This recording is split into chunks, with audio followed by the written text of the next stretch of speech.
The TSV 60 is the first plunge cut saw with a true scoring blade. As you can see, there's two blades. The front blade rotates opposite of the rear blade. So as it's cutting into the material to reduce all chip out.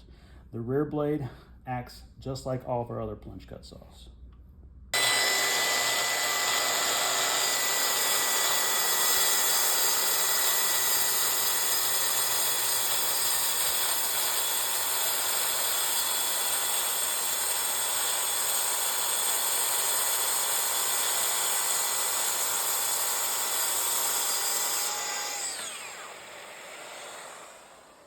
As you can see, the TSV 60, even on melamine, gives you a completely chip-free cut.